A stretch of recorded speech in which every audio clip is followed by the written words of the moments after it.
Selamat pagi para pemirsa sekalian yang saya hormati. Pagi ini kita berada di ruang cakap pagi Pusat Layanan Pembiayaan Pendidikan. Dan kesempatan kali ini saya kedatangan tamu yaitu Mas Soni. Selamat pagi Mas Soni. Selamat pagi Pak Kapus. Ya, Mas Soni sengaja saya mengajak untuk duduk pagi hari ini. Tidak lain adalah karena sekarang ini sementara pendaftaran ya KIP kuliah. Dan tidak jarang ada beberapa pertanyaan dari adik-adik kita calon mahasiswa, baik itu melalui sosmed maupun di website kita, beberapa kendala-kendala terkait dengan pendaftaran KIP kuliah ini. Nah, ini mungkin yang saya ingin coba angkat tema diskusi bincang-bincang bagi kita pada pagi hari ini adalah bagaimana sih caranya mendaftar KIP kuliah sehingga mudah dilakukan oleh calon mahasiswa kita. Baik, makasih Pak Kapus.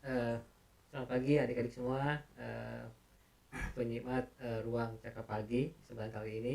Jadi untuk topik kali ini berkenaan dengan pendaftaran. Bersyukur sekali kita punya program ruang cakap pagi ini karena ini sebagai salah satu bentuk kita juga untuk sosialisasi berkenaan dengan program KIP kuliah. Walaupun selama ini mungkin adik-adik semua sudah bisa memperoleh informasi berkenaan dengan program KIP Kuliah Merdeka ini di berbagai channel media yang dimiliki oleh Puslabdik ya. Di antaranya kita sudah secara periodik share informasi di website KIP Kuliah, di websitenya Puslabdik juga. Kemudian juga di sosial media Instagram di situ baik di Puslabdik dan mohon izin termasuk Instagram Pak Kapus juga. Oke, gitu. Oke, baik Mas Tony. Saya melihatnya bahwa memang sudah kita berikan beberapa informasi melalui sosmed, walaupun sosialisasi secara formal ya kita lakukan, tapi tetap aja berbagai masalah-masalah yang dihadapi oleh adik-adik kita para calon mahasiswa baru. Nah, apa sih yang mendasar ya sehingga harus dipersiapkan oleh si kandidat ini sehingga tidak mengalami persoalan di saat mau mendaftar?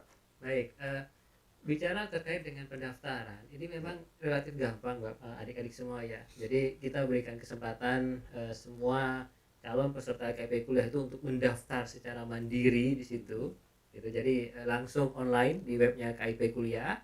Hanya saja memang perlu disiapkan untuk bisa mendaftar itu adik-adik harus mempersiapkan 3 parameter yang memang harus valid di situ. Apa saja itu 3 parameter? Pertama adalah NISN, ya, nomor induk siswa nasional. Kedua adalah MPSN.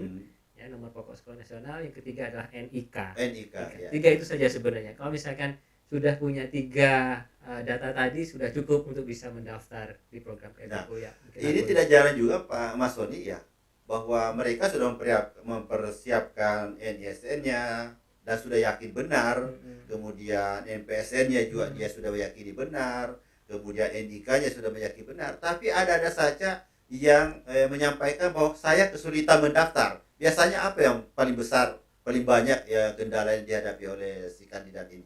Baik, ini berkenaan dengan mimpi kita ya Pak Kapus ya. Kita ingin punya satu data nasional yang terintegrasi di situ. Ya, jadi untuk itu memang sedari awal ketika program ini di launching kita sudah mempertimbangkan aspek integrasi data di situ.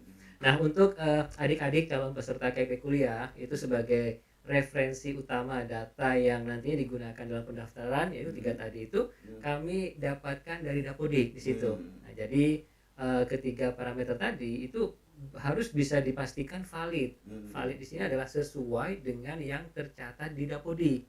Jadi kalau misalnya datanya ada perbedaan 1 karakter saja, itu otomatis tidak bisa Pak Kapus. Oke. Nah, ini juga Mas Soni. Oke, 3 parameter tadi dia sudah persiapkan dia benar dan diyakini benar. Tetapi apakah kalau dia gagal masuk mendaftar itu ada notifikasi atau bagaimana? Ya, untuk setiap parameter data tadi dan juga untuk setiap sistem yang terintegrasi tadi, ketika kami melakukan pemadanan data untuk validasi terkait dengan data akan langsung muncul notifikasi. Kesalahannya itu atau data yang tidak valid itu di data parameter yang mana? Notifikasi itu melalui akunnya Merdia atau email? Langsung ketika mendaftar muncul di layar Pak Kapus. Langsung muncul di layar. Langsung di layar. Langsung ada responnya. Jadi misalnya NISN tidak valid atau tidak ditemukan, berarti kan sudah ketebak nih ya bahwa datanya kemungkinan ini berbeda dengan yang tercatat di Dapodik di situ. Nah, untuk itu untuk mitigasinya adik-adik bisa saja untuk yang masih di kelas 12 itu tinggal koordinasi dengan guru di sekolah karena datanya masih bisa dikatakan dipegang oleh sekolah. Jadi perbaikannya jauh lebih gampang di sini. Nah, oke. Umpamanya seorang siswa mengatakan bahwa NISN saya sudah benar, NPSN saya sudah benar. Yang sering juga dikeluhkan adalah NIK. Ya. Nah, bagaimana seorang siswa bisa mendeteksi bahwa NIK saya salah atau tidak? Ya, ini pun juga sama, langsung muncul di layar. Iya. Jadi ketika NIK-nya invalid, Iya. itu juga langsung muncul ada notifikasi bahwa NIK invalid. Oh, Nah, oke. cukup kritikal di sini terkait dengan NIK karena NIK ini bukan hanya kami cek ke Dapodik saja di situ, karena NIK ini juga kita gunakan untuk mengambil terkait dengan status sosioekonomi di DTKS Kemensos. Oke. Untuk mengidentifikasi apakah yang bersangkutan terdaftar di DTKS atau tidak. Oke. Jadi memang artinya kalau seorang siswa gagal mendaftar atau melangkah Ya, ke tahapan berikutnya, Iya. itu selalu ada notifikasi. langsung muncul di Langsung layar. muncul. Ya, langsung di Nah, dalam web. Biasanya umpamanya taruhlah NISN-nya ada notifikasi bahwa dia asumsikan salah. Ini bagaimana langkah selanjutnya seorang siswa untuk memperbaiki NISN ini? Baik, untuk NISN dan MPSN, jadi ini tadi ya adik-adik semua, ini tinggal nanti dilihat nih status adik-adik apakah sudah lulus atau belum. Oke. Kalau belum berarti tinggal langsung koordinasi dengan guru di sekolah di Oke, situ. oke. Jadi guru di sekolah masih bisa melakukan perbaikan terkait dengan data adik-adik selama adik-adik calon peserta program KIP Kuliah ini masih belum lulus. Oh. Tapi untuk yang sudah lulus, nah ini bisa dilakukan verval secara mandiri. Jadi kami sudah berkoordinasi dengan tim Dapodik. Tim Dapodik sudah menyiapkan halaman web Ya. untuk melakukan verval secara mandiri. Linknya bisa diakses di web KIP Kuliah, adik-adik. Nah, hanya saja di situ perlu menjadi catatan Ya. bahwa ketika kita melakukan proses verval terkait dengan data NISN, MPSN, NIK itu mohon bisa dilampirkan dokumen yang valid. Sebagai contoh misalnya untuk yang NISN, MPSN, berarti kan ini adanya di ijazah atau di raport ya Pak Oke. Kapus ya. Iya, iya. Jadi disertakan itu. Kalau misalnya NIK, ini kan datanya ada di foto KTP Oke. atau di KK, nah itu juga mohon dilampirkan Nah, supaya catat mempercepat betul-betul prosesnya. itu pemirsa bahwa sebenarnya kalau kita gagal lanjut dengan pendaftaran kita, periksa teliti lagi apa yang menjadi catatan di situ. Ternyata kita sendiri bisa melakukan perbaikan-perbaikan. Nah, begini lagi Mas Soni. Terkadang ada anak-anak yang menyampaikan ke sosmed saya atau ke sosmednya Puslapdi, saya baca ya, bahwa bagaimana dengan yang sudah mendaftar tahun sebelumnya, lantas ingin mendaftar lagi tahun ini, apakah terkendala dengan akunnya lama atau bisa digunakan yang lama? Baik, adik-adik untuk akun Ya. ya, ini bisa digunakan multi years. Jadi Oh, bisa. kalau adik-adik sudah punya akun tahun lalu, Ya. itu tinggal login saja ke sistem. Hanya Oke. saja memang ketika kita sudah berganti tahun, Ya. Pak Kapus ya, di sini kita memang perlu konfirmasi karena ini kan program di tahun yang berbeda, Oke. perlu di semacam pembaruan akun di situ. Dan untuk pembaruan akun sangat sederhana sekali, tinggal adik-adik mengisikan ISN, MPSN, NIK dan alamat email yang valid. Itu saja sebenarnya. Jadi pemirsa ini sangat gampang. Jadi kalaupun sudah mendaftar tahun 2021, lantas belum menjadi penerima, ini gampang, nggak perlu risau bahwa jangan sampai double di dalam. Ini dengan otomatis pakai akunnya lama, nanti ada kesempatan untuk melakukan perbaikan di dalam ya. Iya. Jadi jangan khawatir. Nah, ini ada lagi pertanyaan begini Mas Soni, sering muncul saya baca di sosmed. Kaitannya dengan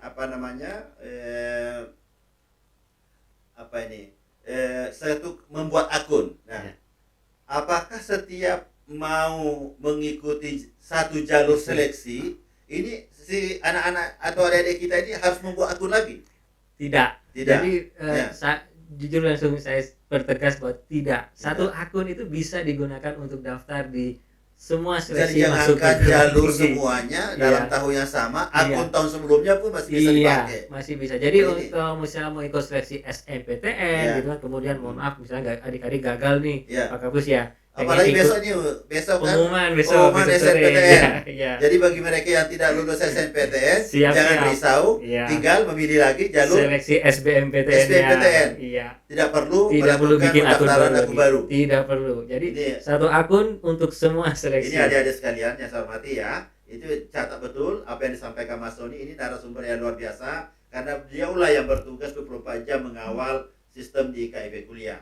Kita kembali ke tema kita lanjutkan beberapa bincang-bincang ke depan karena masih ada hal-hal yang perlu barangkali saya tanyakan ke narasumber kita terkait dengan pendaftaran KIP Kuliah Mas Sony ya. Jadi saya mohon waktunya kita Silakan, lanjut silakan. lagi karena beberapa hal sangat diperlukan oleh adik-adik kita. Nah, pertanyaan yang saya ingin sampaikan lagi Mas Sony gini, seringkali anak-anak kita yang namanya ada adik kita yang lulusan SMA, SMK, madrasah aliyah, terkadang memiliki email itu tapi tidak permanen ya, tidak di-maintain dengan baik. Sehingga di saat ingin mendaftar mungkin pinjam email gurunya atau sekolah gitu. Nah, ini bagaimana Mas Sony?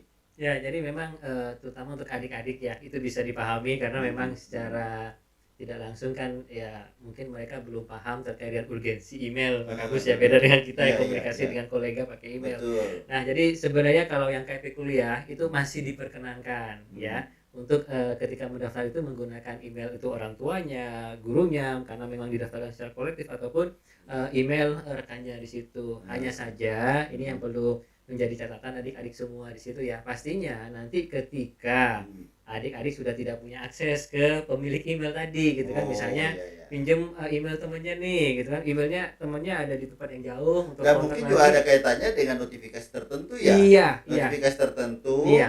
sehingga informasi itu tidak langsung bisa dia lihat karena ada Iya. di email orang lain. Orang gitu lain ya. Oke. Jadi memang dimungkinkan untuk daftar, hanya saja akan mengurangi benefit dari program KIP Oh, kuliah. iya, Jadi iya, memang nantinya kita akan secara periodik ya akan sharing berbagai informasi mungkin ke adik-adik dengan memanfaatkan email itu. Kemudian Oke. pihak sekolah misalnya adik-adik lolos di situ pengen memberikan informasi, pengen kontak gitu kan ya.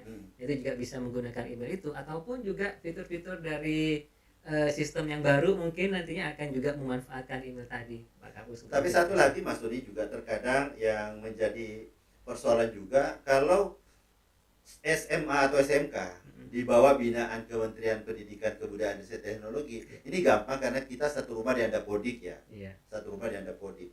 Tetapi adik-adik kita yang dari madrasah Iya. ini juga seringkali menjadi persoalan karena selain daripada NISN ada juga nomor induk yang ada di sistem Emis. EMIS ya, Iya. EMIS yang ada di Kemenak. Iya. Nah, ini bagaimana caranya sistem kita membaca sehingga adik-adik kita juga dari madrasah aliyah bisa mengakses KIP kuliah untuk perguruan tinggi di bawah Kementerian Pendidikan Kebudayaan Riset dan Teknologi umpamanya seperti itu Mas Tony. Ya, baik.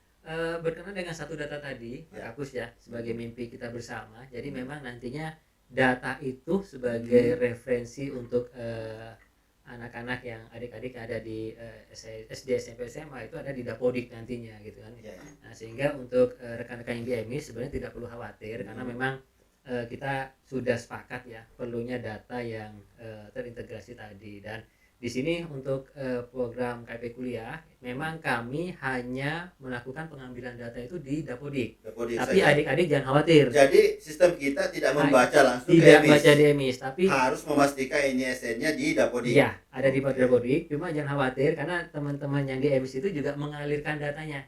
Jadi secara nomenklatur itu Ya. EMIS nantinya akan masuk ke Dapodik. Jadi Dapodik. secara periodik itu mungkin untuk integrasinya sudah mulai intens di 2 tahun terakhir Pak Kapus ya. Di Oke. 2019 itu sudah mulai diinisiasi untuk pentingnya satu data tadi. Oke, satu hal yang lebih penting lagi Mas Sony, karena kan KIP kuliah sebagai home base pendaftaran untuk KIP kuliah, mendapatkan beasiswa KIP kuliah.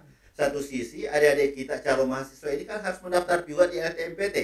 Ya. Nah ini bagaimana keterkaitannya? Bagaimana? Apakah adik-adik kita memang harus masuk di dua sistem atau satu sistem tapi sudah terintegrasi atau bagaimana Mas Sony? Baik, ini mungkin yang perlu di-highlight kita coba Ya. lihat dari dua perspektif Pak Ya. Kahar ya. Yang pertama Pak Kapus ya. Pertama adalah untuk program bantuan KIP kuliah itu sendiri. Ya. Jadi memang diperlukan mekanisme pendaftaran di situ. Ya. Jadi wajib adik-adik wajib yang mau ikut KIP kuliah itu untuk terdaftar di SIM KIP kuliah di situ. Itu satu. Kemudian sisi yang lain, perspektif yang lain, ini berkenaan dengan seleksi masuk perguruan tinggi. Sebagaimana kita ketahui bahwa LTMPT ini adalah sebagai panitia untuk yang Oh iya, menyelenggarakan seleksi di situ, gitu kan. Jadi ada dua jadi entitas di adik-adik sini. kita ini harus memahami bahwa KIP kuliah di sistemnya itu dalam rangka memperoleh beasiswa. Iya. Sedangkan sistem yang ada di LTMPT adalah sebagai panitia seleksi Iya. untuk masuk perguruan tinggi negeri. Iya, iya. Oh gitu. Tapi tadi menyambung ke pertanyaan Pak Kapus tadi ya. Nah, terus gimana nih kalau misalnya saya ingin ikut bantuan KIP kuliah, beasiswa KIP kuliah, kemudian ingin juga ikut seleksi. Nah, ini gampang sebenarnya Pak Kapus ya. Nah, kalau bisa kami rekomendasikan, yang pertama adalah mohon dipastikan di sini adalah sudah punya akun, sudah melengkapi berkas, kemudian juga sudah memilih seleksi sesuai dengan seleksi yang mau diikuti, gitu kan ya. Misalnya di LTPT sekarang sedang buka seleksi SBMPTN nih Pak Kapus ya. Nah, maka mohon bisa dipastikan dulu, selesaikan dulu nih yang di KIP kuliahnya. Yang mana harus didahulukan? KIP Pendaftaran di LTMPT atau KIP kuliah? Yang KIP kuliahnya dulu Pak KIP Kapus. kuliah Iya, dulu. KIP kuliahnya dulu. Sebaiknya didahulukan. Oke. Karena kalau misalnya beasiswa sudah lengkap ya, berkasnya sudah lengkap di sini, maka nanti secara otomatis akan terintegrasi dengan yang LTMPT. Jadi mekanisme host to host sinkronisasi dengan LTMPT itu adalah kami yang akan support data ke jadi sana. adik-adik kita yang mendaftar tidak perlu risau. Iya. Karena ini pekerjaan mesin. Iya. Antara data yang ada di sistem KIP kuliah dengan LTMPT. Iya. Sinkronisasi datanya. Ya, jadi kalau kita di KIP kuliah dulu, berarti kan data udah siap nih Pak Kapus ya untuk ikut beasiswa gitu kan ya. Itu yang nanti akan kita kirimkan ke sana. Tapi berbeda halnya kalau misalnya adik-adik sudah daftar di LTMPT dulu gitu kan ya. Nah, ini gimana Pak? Bisa nggak? Itu pastinya bisa gitu kan ya. Selama adik-adik ya bisa dikatakan belum finalisasi, belum berakhir periode pendaftarannya di situ gitu kan, dan segera melengkapi berkas yang di KIP kuliah di situ. Nah, ini lagi pertanyaan lanjutan Mas Soni. Banyak sekali masuk sekarang di sosmed saya maupun di Puslabdik saya lihat itu banyak adik-adik kita yang terlambat mendaftar KIP kuliah tapi sudah selesai LTMPT. Bahkan penutupan SNPTN itu kan sudah berakhir dan tinggal besok nih pengumuman. Nah, bagaimana anak adik-adik kita yang terlambat tidak terdaftar di KIP kuliah? Apa masih ada jalan lain untuk bisa mendapatkan KIP kuliah? Apakah masih bisa ada kesempatan Ada untuk dapat beasiswa itu gitu betul, kan ya? Betul. Jadi memang idealnya ya adik-adik ya ketika proses seleksi itu adik-adik sudah menginformasikan ke perguruan tinggi gitu kan ya bahwa akan masuk ke perguruan tinggi Bapak Ibu semua di jalur SNPTN di prodi yang mana di situ. Idealnya seperti itu. Cuma kan kenyataannya ada yang seperti Pak Kapus tadi gitu kan ya. Ada saja yang terlambat karena informasinya terlambat. Padahal secara karakter kriteria dia memenuhi syarat untuk menerima KIP kuliah begitu. Iya. Untuk kasus yang seperti tadi, nah ini kita tunggu aja pengumumannya Pak Kapus. Nah, kalau misalnya nanti di pengumuman ada taruhlah dia lulus gitu kan ya, lulus gitu kan, ya berarti kan di sini yang bersangkutan sebenarnya punya peluang untuk dapat beasiswa ini. Hanya saja kan seleksinya udah selesai. Kemarin udah nyesel nggak milih gitu kan ya. Nah ini bisa saja nanti ketika adik-adik registrasi ulang ya, itu disampaikan ke perguruan tingginya. Sampai ke perguruan tinggi bahwa secara kriteria saya memenuhi syarat untuk mendapatkan KIP kuliah. Namun terlambat mendaftar di sistem KIP kuliah setelah penutupan. Itu bisa dilakukan. Masih memungkinkan, tapi memang ini kembali ke proses verifikasi di perguruan tingginya. Jadi bukan serta-merta klaim sepihak bahwa mampu ya, pasti perguruan tinggi akan bertanya di situ apakah adik-adik punya apa ada dokumen pendukung yang dibutuhkan oleh perguruan tinggi biasanya?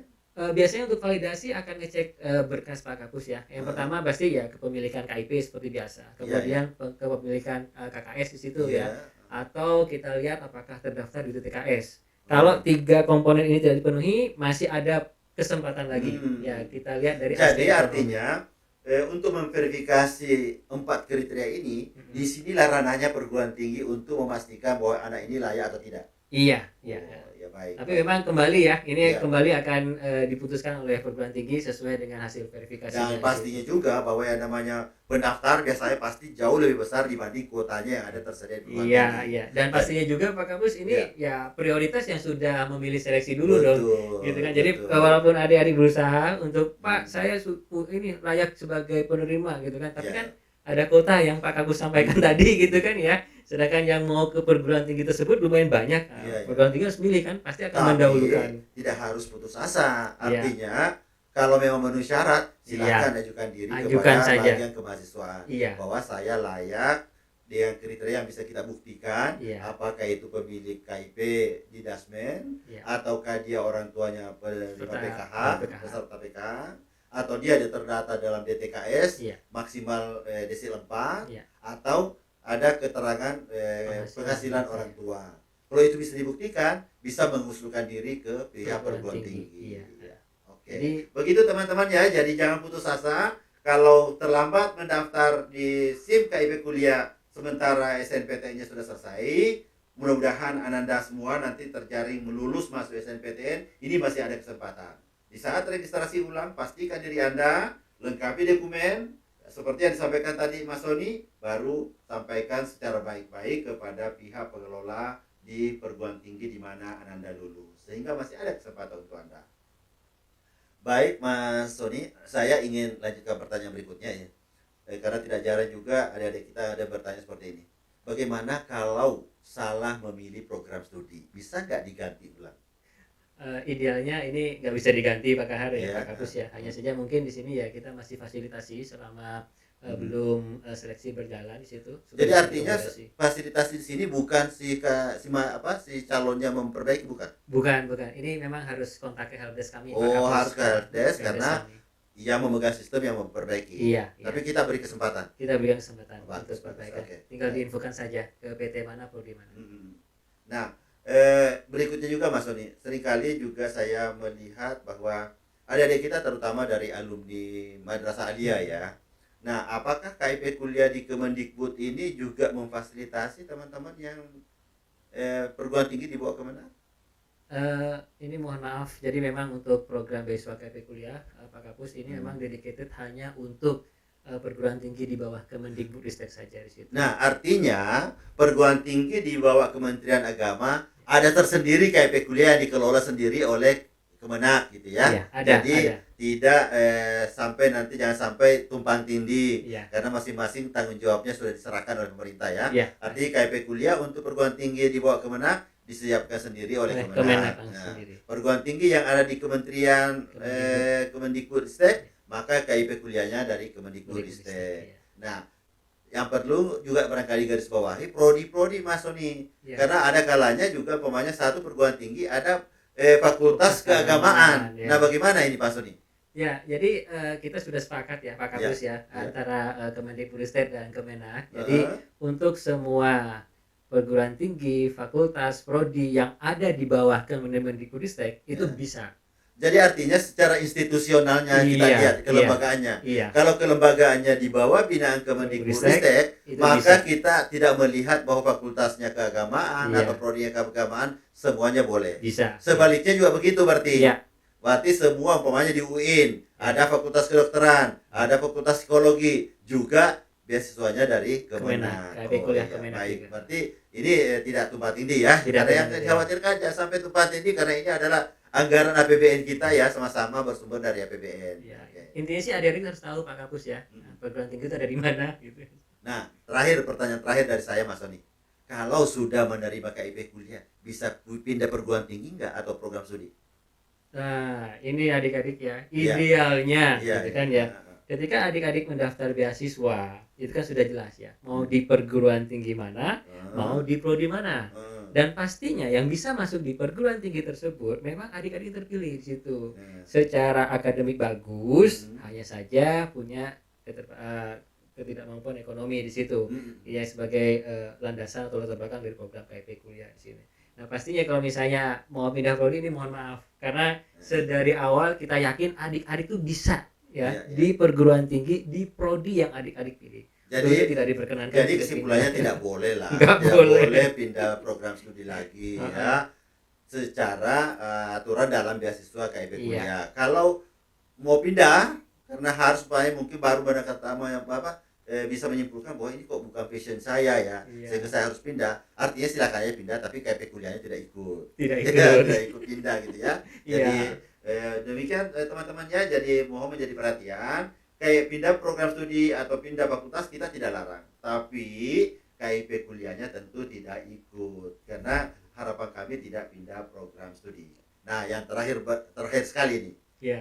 yang ongoing study atau yang sudah menjalani studi di perguruan tinggi masih bisa nggak mendaftar KIP kuliah? Baik, ini memang gampang-gampang susah Pak Kapus Ya, ya. Tinggal kita lihat dari perspektifnya sini ya. ya, Selama memenuhi syarat ya. sebagai peserta KIP kuliah, Hmm. itu diperkenankan ikut program KIP kuliah. Hmm. Hanya harus mulai lagi sebagai mahasiswa baru. Oh, harus kembali lagi. Harus Jadi yang mulai lagi sudah dari awal. ongoing study tidak bisa, baru Hanya. pertengahan baru ini Iya, KIP nggak kuliah. bisa, mohon maaf. Oke, baik. Baik, Mas Suni, kita berada pada penghujung bincang-bincang. Apa yang kita diskusikan tadi, adik-adik kita bisa melihat informasi di mana? Baik, untuk berbagai Ya. channel informasi kita sudah sediakan ya Pak Hmm. Kapus ya untuk memberikan kemudahan Ya, adik-adik nah. untuk cari info. Yang pertama di webnya KIP Kuliah, itu ada di kip-kuliah.kemdikbud.go.id. Ya. Yang kedua ada di websitenya Puslabdik, Ya. puslabdik.kemdikbud.go.id. Ya. Kemudian juga adik-adik bisa ikuti ya timeline dan follow ini Instagram Puslabdik dan Instagram Pak Kapus, alamatnya ada di @puslabdik_dikbud, dan untuk Pak Kapus ada di @abdul_kahar_07, Hmm. serta juga untuk yang online bisa akses di YouTube Ya. Puslabdik dengan alamat di Puslabdik Kemdikbud, dan juga di YouTube-nya Pak Kapus juga bisa diakses di abdul_kahar_07. Oke, baik Mas Sony, terima kasih atas kehadirannya pada pagi hari ini Sama-sama, dalam Pak bincang-bincang pagi kita, Ruang Caka Pagi. Anak-anakku semua yang saya hormati atau seluruh pemirsa yang saya banggakan, bahwa KIP kuliah ternyata tidak sulit untuk mendapatkan, apalagi proses pendaftarannya begitu simpel dan begitu familiar, dalam artian user friendly ya, untuk sistem yang disiapkan untuk KIP kuliah, sehingga anak-anakku sekalian tidak perlu khawatir dalam proses pendaftaran ini. Dan kalau sudah dianggap bahwa terlambat di SNMPTN, masih ada SBMPTN, masih ada Mandiri, dan bahkan terbuka sampai di Oktober khususnya untuk yang mau masuk ke PTS perguruan tinggi swasta kita di seluruh Indonesia. Jadi demikian pada bincang kita pada pagi hari ini pada Ruang Cakap Pagi Pusat Layanan PBH Pendidikan. Terima kasih atas segala perhatian Anda semua. Selamat pagi. Wassalamualaikum warahmatullahi wabarakatuh. Waalaikumsalam. Baik Mas Sudi, ayo kita minum bersama. Baik, makasih Pak Kapus. Sama-sama.